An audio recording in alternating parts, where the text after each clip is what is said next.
Фрэнк Томпсон, бывший лесничий округа Флетхед, Монтана, зафиксировал появление взрослой самки пумы на крыльце своего дома в 5:15 утра при температуре воздуха 6 градусов Цельсия.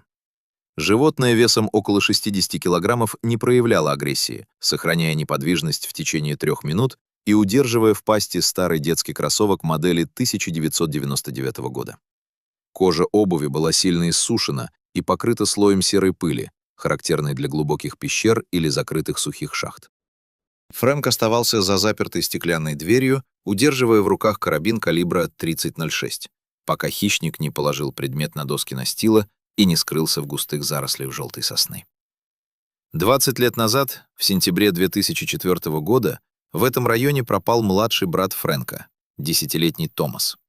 Официальное следствие закрыло дело через полгода, заключив, что ребенок стал жертвой нападения хищника, основываясь на найденных фрагментах куртки со следами когтей. Тело так и не было обнаружено.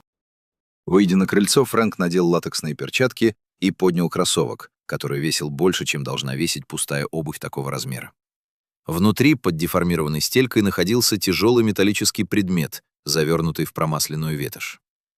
В этот момент к дому на пикапе подъехал сосед, бывший помощник шерифа Гаррисон, который планировал обсудить границы выгула скота. «Стой у машины, я сейчас проверю кое-что на крыльце», — коротко крикнул Фрэнк, не отрывая взгляда от находки. Развернув сверток, Фрэнк обнаружил титановую медицинскую пластину с серийным номером 04-RT-88 и стальной жетон с личным номером действующего на тот момент сотрудника Федеральной службы. Согласно отчету 2004 года, эта пластина, установленная в голень Томаса после перелома за год до исчезновения, была официально признана утерянной в зоне лесного пожара во время поисковой операции. На металле не было следов зубов животного, но отчетливо виднелись ровные механические борозды, оставленные хирургической пилой или промышленной фрезой. Фрэнк осознал, что пума нашла не останки, а спрятанный человеком контейнер с уликами. «Звони окружному прокурору. Это было не нападение зверя», — произнес Фрэнк, когда Гаррисон подошел к ступеням. Спустя 3 часа на место прибыли агенты из штата. Анализ жетона подтвердил, что он принадлежал главному следователю по делу Томаса, который уволился из органов через месяц после официального закрытия расследования. Обследование старых вентиляционных лазов заброшенной шахты в 2 милях от дома, где пума устроила логово, привело к обнаружению бетонного бункера.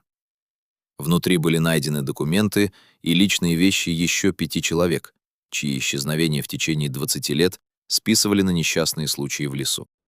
Находка хищника разрушила версию о несчастном случае и запустила процесс по делу о системной коррупции и серии должностных преступлений в округе. Дорогие друзья, если вам понравилось видео, поставьте лайк, а также подписывайтесь на канал, где наши авторские истории выходят каждый день.